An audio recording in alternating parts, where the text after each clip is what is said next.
This is a Film Stories original podcast. When it comes to weight loss, no two people are the same. That's why Noom builds personalized plans based on your unique psychology and biology. Take Brittany. After years of unsustainable diets, Noom helped her lose 20 pounds and keep it off. I was definitely in a yo-yo cycle for years of just losing weight, gaining weight, and it was exhausting. And Stephanie. She's a former D1 athlete who knew she couldn't out-train her diet, and she lost 38 pounds. My relationship to food before Noom was never consistent. And Evan, he can't stand salads, but he still lost 50 pounds with Noom. I never really was a salad guy. That's just not who I am. Even through the pickiness, Noom taught me that building better habits builds a healthier lifestyle. I'm not doing this to get to a number. I'm doing this to feel better. Get your personalized plan today at Noom.com. Real Noom users compensated to provide their story. In 4 weeks, the typical Noom user can expect to lose 1 to 2 pounds per week. Individual results may vary.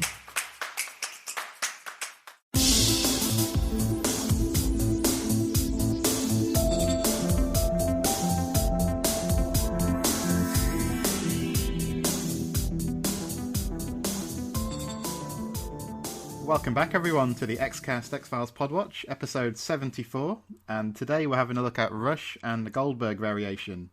I'm your host today, Carl Sweeney, and I'm joined by Sarah Blair. Hi, Sarah. Hello, how are you?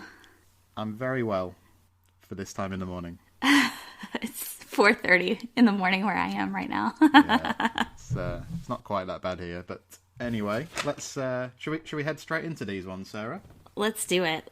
Okay, so the first episode we're going to talk about is Rush. Both of these episodes actually were broadcast in December 99.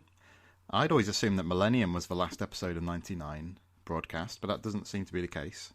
Anyway, this was Season 7, Episode 5, and it's written by David Amann and directed by Robert Lieberman. And this is the episode about a group of friends who have the ability to move faster than the eye can see. Well, Sarah, you mentioned to me that you'd been trying to get through a rewatch of this one for like a couple of weeks or something. Did you ever finally manage it? I did last night. Well, I kind of skipped through the parts that I had already seen. So I think I saw this scene where they're looking at the evidence and they're going to the evidence locker when the evidence gets stolen. I saw that scene about 3 or 4 times. It was like, oh, yeah. It was not the most, I don't know, engaging episode. Yeah, I don't know, it just seems to me like you get to kind of this stage in the series and you start getting a few episodes which feel a bit tired. And I think about this time, first time around, I was sort of wondering how much life the series had left in it. Yeah, I don't mind this episode by any means, but there's something kind of unengaging about it, I think. Yeah. And I think, they made a Carrie reference because obviously the parallels were very similar to the telepathic Carrie and all that kind of stuff, but it was like a really sorry attempt to try to play off of that theme, and it just didn't work for me. But I did like the teaser at the beginning. I thought that was really creepy and scary, so I liked that. But then what didn't work for me is the speed thing was really, really cool. It was a great idea. I just don't think that they utilized it very well to its full potential. I think they focused more on, how should I put this? They focused less on the fast ability and how cool that was, and more on they're addicted to this thing, and it was more like treating it like a drug, which is really boring. Because, people take drugs and get high and do crazy things all the time. So why would you have this really cool thing in a cave and not try to explore that a little bit more and figure out why it's there and how and what? And Mulder just seemed really okay with the fact that they got rid of this crazy anomaly. He's like, yep, they just filled it up with concrete, so whatever. As much as he pursues stuff in the rest of the series, it just didn't really fit with his character. To just kind of seem like he was ready to let it go so easily. Yeah, I agree. And I don't know, it just feels like an episode to me which was kind of a draft or two away from being a lot more solid. Do you know what I mean? Absolutely. And, yeah. I feel like that about a few Season 7 episodes where I'm kind of just a bit sad that they weren't a bit better this feels like one to me which would have benefited as well from like the Vancouver atmosphere, where, you know, maybe it's not going to be the greatest story, but the setting would have added a bit more to it. I definitely agree with that. And the rainy, creepy atmosphere of Vancouver definitely would have added to the, you know, maybe a throwback to one of the season 1 or season 2 episodes, or even, what is the name of the episode with the kids and the trees? Yeah, well, actually, yeah, that's the one I was thinking of. That's called Schizogyny, and that's one that I think, actually, I like that one a bit more than most fans do. I do too. I love that episode. I think it's great. Yeah, because I just feel that, like, you know, you got the orchard setting is well used, and the whole episode's got like a texture and a mood that, yeah, if you put this one in season 5, I feel you'd get closer to that, definitely. Yeah, definitely agree with that. What about like the casting then? Because to be honest, none of these actors really stood out to me. I mean, none of them jumped out at me as particularly bad or anything. But there's nobody here that I, you know, really enjoyed the work of. Yeah, same. The one guy looked like, I mean, he was 30 years old in high school, and that didn't work for me at all. But I mean, what are you gonna do? I guess. I mean, I've seen theories that, oh yeah, it advanced his age. I mean, I guess like meth does, but yeah, I think they could have done better to parallel the drug aspect of the whole thing. It just didn't quite, the connection just wasn't solid enough. And I don't know why they had to be so mean to that poor teacher. You mean the guy who gets killed in the cafeteria? That was pretty brutal. That was brutal, and there's actually a couple of like pretty intense like set pieces, like that murder, and not just the fact that he's murdered, but he's kind of tormented. Yeah, you know, yeah. I mean, he wasn't exactly a nice guy, but I mean, that was a little excessive for me. Yeah, it was quite cruel, and I believe they actually toned down like a little bit of the violence in that scene, like at the behest of Fox or Standards and Practices or whatever. And there's also like, you know, there's quite a visceral car crash as well a bit earlier on. Oh yeah, so. yeah. So, and the getting beaten to a literal bloody pulp with a flashlight, that was rough too. So I didn't totally get why this kid was just so, I guess it was the drug, quote drug, but that made him so brutal. And it wasn't that far off from home as far as violence goes, I thought. Yeah, it's definitely quite full on, and it's not necessarily one like you remember being particularly violent. Yeah, I didn't know, Yeah, I didn't remember it that way at all. Yeah, one thing I find quite interesting is you got this thing running through it where, you know, Mulder and Scully are perceived as being, you know, how would you say it, kind of like out of touch, and, you know, they're old, by the kids, I mean. Yeah, I did like Mulder's Nirvana reference. Oh, that's right, something about teen spirit. Yeah, it smells like murder to me. But like, actually, that all that stuff rang quite true to me, because like in a previous, you know, until fairly recently, I was a college teacher, and definitely had that feeling from like, you know, my mid-20s onwards, you know, where like cultural references change so quickly and language changes and stuff, and you just feel this disconnect between people who are, you know, teenagers or a few years younger than you. Do you know what I mean? I don't know if you've ever experienced that. All the time. Especially when I'm writing, because I want to try to make sure I don't put references that'll make my books look too dated. Yeah. But I also want to be able to make, you know, connections that will not be so cliched either. So it's really tough to find a balance there, because I'm constantly wanting to make references to 90s stuff, like Clueless and that sort of thing. And it's like, wow, that hasn't been relevant for a long time. Well, I've had like the opposite, where I'm trying to use like contemporary references but failing. So like, I remember being in one class and sort of used the phrase Netflix and chill, and then very, very quickly became apparent it didn't mean what I thought it meant. You know? Oh dear.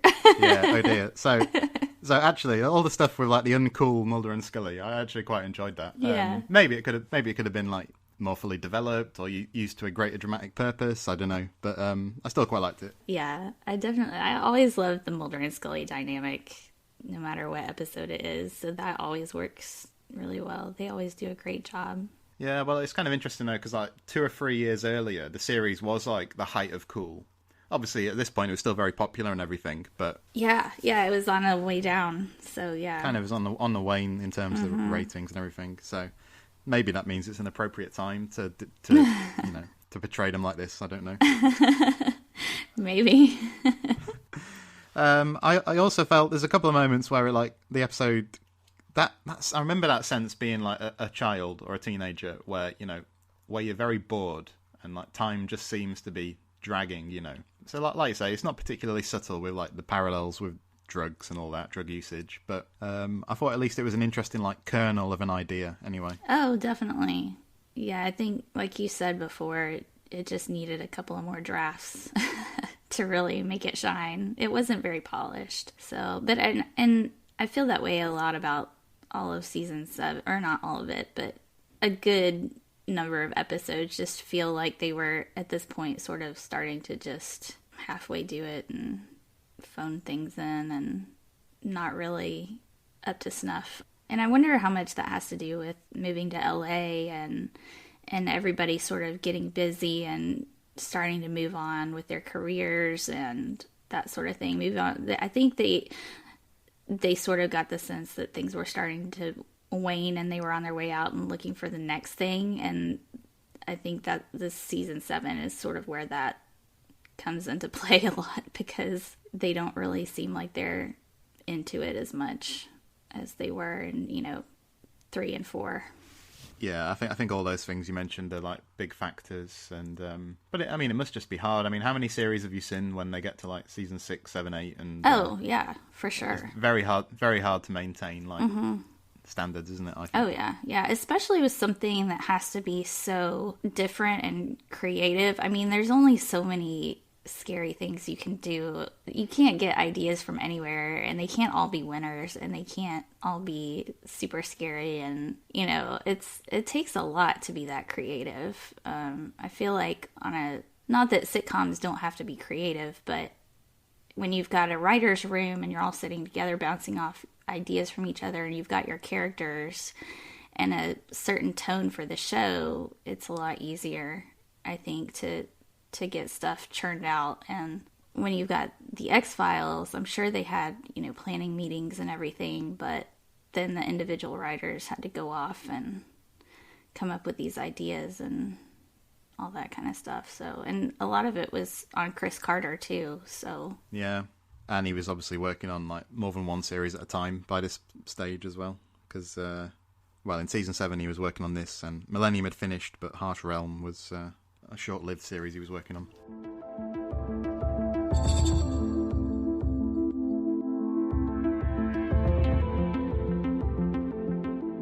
Alright, so the Goldberg variation is the 6th episode of the season. This one was written by Jeffrey Bell and directed by Thomas J. Wright, and this is the episode in which the agents investigate Henry Weems, a man who appears to be unbelievably lucky. So what did you think of this one, Sarah? I really like this episode. I think it's fun and light, and it's one that I can watch with my kids. So yes, I appreciate that aspect of it.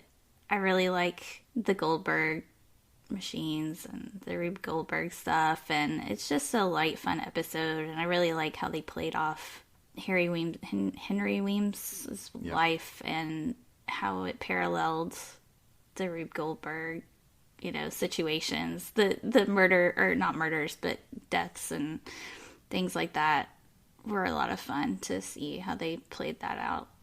Yeah, I like this one a lot too, actually. It feels like the kind of thing that I don't really laugh out loud at it much, apart from one moment, which I'll mention in a minute. But it's kind of gentle. You kind of watch it with a smile on your face. Exactly, and you don't get that from the X-Files a lot. But I feel like Just Sweat is kind of like that too, even though it's got a little bit more of a darker tone to it. But yeah, it's one it's not scary, but it still works as an X-File because it's strange and yeah.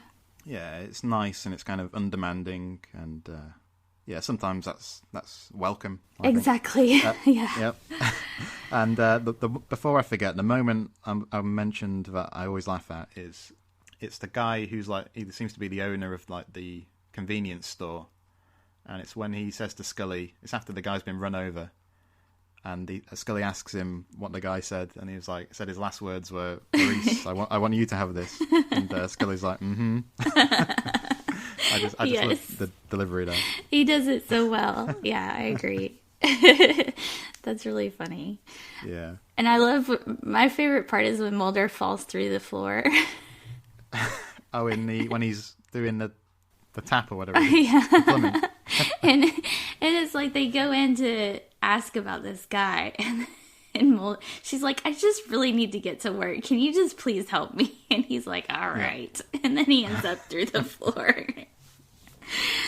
He's like, that's so typical of Mulder. Like, he's got his best intentions, and he just, such a good metaphor for the whole series. He just falls through the floor so many times. Yeah, because he's not the kind of hero that, he's not like James Bond or somebody who's always in the right place or, always knows exactly what to do. Mm-hmm. Yeah, that's a good point. Yeah. So there's some interesting casting in this one. So Henry Weems is played by Willie Garson, and he'd appeared previously in season 3 in The Walk. What did you think of him then? So he's obviously crucial to the success of this episode. How well did he do? Really well. Yeah. He he's like, I just want to win enough to help this kid. Like, he's like, I just really loved his kind of, he wasn't really like self-effacing, I guess, but, he really played it off the character really well. Yeah, he had just the right amount of goofiness and really endearing character. I think he made it, he wasn't dumb. He was just like, I just have this thing I need to do, and I just need to do it. So, yeah, it worked. He played it just right. I think it easily could have gone the wrong way if anybody else had done it, but he had just the right amount of, easygoing, like, yeah. Yeah, he's I don't know if the word schmuck is right exactly. Yeah, but, exactly. Yeah. But, yeah. Yeah, he's like that, and yeah, it could easily have gone wrong. And the other notable bit of casting is as the young boy, you've got a young Shia LaBeouf. Mm-hmm. It's probably his best role.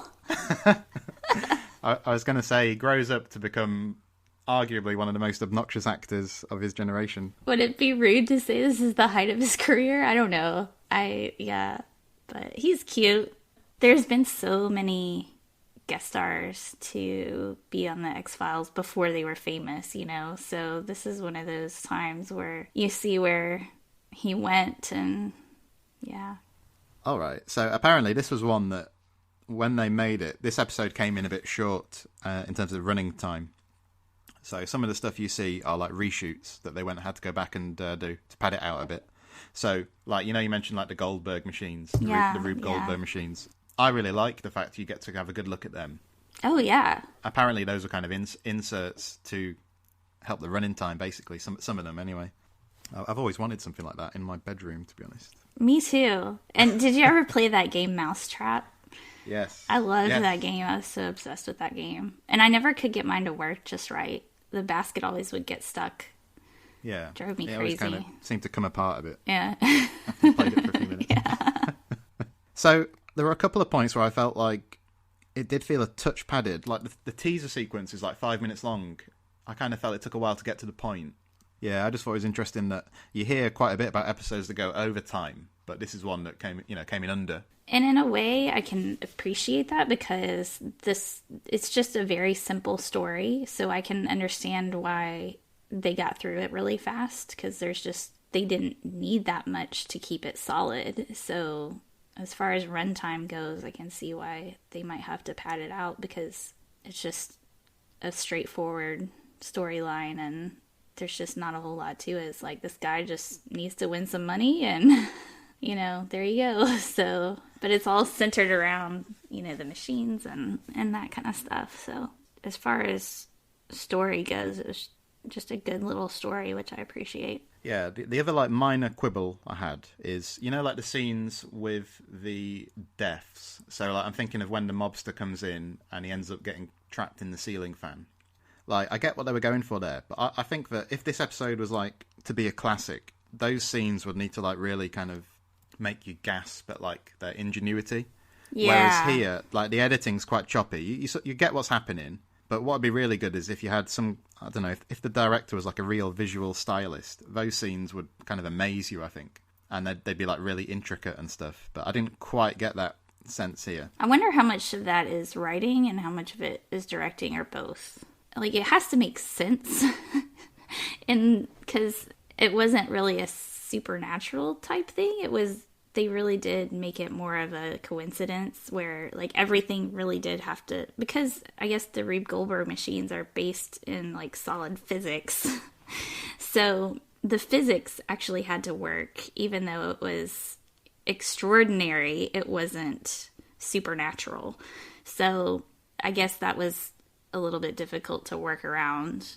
Well, I think what I want is probably very difficult to achieve on, like, a TV schedule, you know? Just the last thing I was going to mention is this period of the season, there's kind of a fan theory that this was the season of secret sex. I don't know if you've ever heard that before.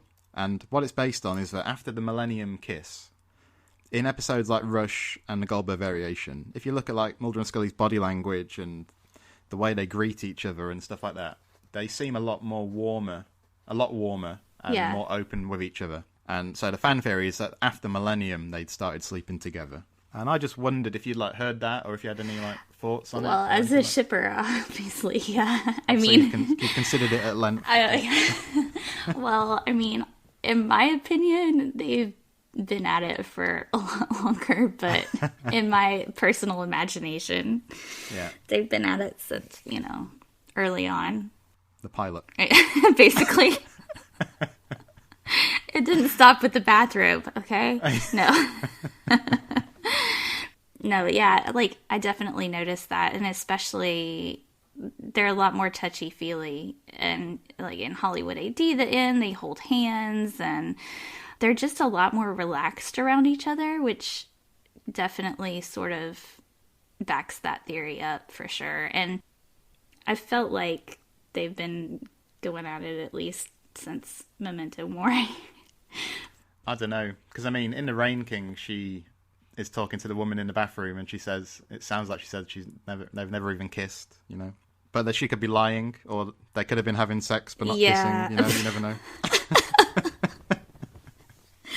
I think it's a big fat lie, and I think it's Chris Carter sticking to his platonic guns. Yeah. Despite and in spite of all the evidence to the contrary. He's just in denial. Interesting. Yeah. All right. Well, thank you, Sarah. Thank you, Carl. It's always fun talking to you. Always a pleasure, Sarah. Always. Tomorrow on the podcast, it's Orison and the amazing Malini. In the meantime, find us in the usual places. We're on Twitter at the X_cast. If you search for Xcast on Facebook, you'll find our page and our group. But until next time, listeners, trust no one.